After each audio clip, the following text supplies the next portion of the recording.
দেখতে, দেখতে সময় যে কোন দিক দিয়ে পার হয়ে যায় আসলে বলা যায় না। তবে হ্যাঁ, আজকের দিনটা আমার জন্য প্রচণ্ড পরিমাণে খারাপ ছিল, যেটা আমি এর আগেও কখনো ফিল করিনি। বাসা থেকে যখন বের হই, তখন থেকেই খুব খারাপ লাগতেছিল। তারপরে স্টেশনে এসে চোখের সামনে দিয়ে আমারই ট্রেনটা চলে গেল। অথচ আমি বুঝতেই পারলাম না যে এটা আমারই ট্রেন। মানে আমি যেই ট্রেনে যাব সেই ট্রেনটাই। তো এই ট্রেনটা আমি ১ম এই মিস করে ফেলি।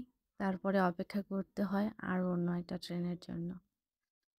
হ্যালো, আসসালামু আলাইকুম। কি অবস্থা? সবার কেমন আছেন? আশা করি সকলে খুব ভালো আছেন আর আমিও ভালো আছি। সকালটা শুরু করছি আজকে ভিডিও দিয়ে। মানে আমি কখনোই সকালবেলার ভিডিও নেইই না। তো যেহেতু আজকে আমি চলে যাব সবকিছু ছেড়ে, আমার মাকেও ছেড়ে।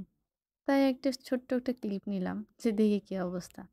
ঘুম থেকে উঠে কিছুক্ষণ পরে আমি খাওয়া-দাওয়া শুরু করে দেই। যেহেতু আমি ট্রেনে যাব, তাই আগে থেকেই সবকিছু রেডি না করলে পরবর্তীতে ঝামেলা হয়। কারণ ট্রেন মিস করলে কিন্তু পরবর্তী ট্রেন পাওয়া যায় না। কিন্তু আমি সেই কাজটাই করছি যে এটার জন্য আমি তাড়াহুড়ো করতেছিলাম। স্টেশনে থাকা সত্ত্বেও আমি সেই ট্রেনে উঠতে পারিনি। মানে আমি বুঝতেই পারিনি যে সেই ট্রেনটা আমারই ছিল। তবে আজকে আমার দিনটা খুব খারাপ গেছে। অনেক, অনেক ক্ষতি হয়ে গেছে আমার জীবনে। যেটা আমি কোনোদিনও ভুলবো না। আর আমার জীবনের সাথে কোনোদিনও ঘটেওনি। কেউ একজন আমার ব্যাগ নামায় নিয়ে গেছে। যেখানে শুধু কাপড়-চোপড়ই ছিল। কিন্তু আমার কাপড়ের জন্য আমার কখনোই আফসোস হচ্ছে না।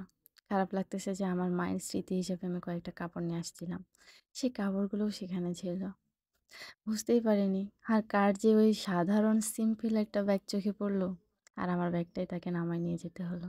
অনেক খোঁজাখুঁজি করার পরেও, অনেক সাহায্য চাওয়ার পরেও আসলে আমি কিছুই করতে পারি নাই। নিরুপায় ছিলাম। দুর্ভাগ্য যে আমি বাসাতে বলতেই পারিনি যে, "তোমার জিনিসগুলো আমি নিয়ে আসতে পারিনি মা, স্মৃতি হিসাবে রেখে দেওয়ার জন্য।" কেন জানি না সবকিছুই ওলটপালট হয়ে যাচ্ছে। নিজের পরিবার, সবকিছুই। কোনো কিছুকে আর মিলানো যাচ্ছে না। আগের মতো কোনো কিছু হচ্ছে না। কেন যে এমন হচ্ছে জানি না।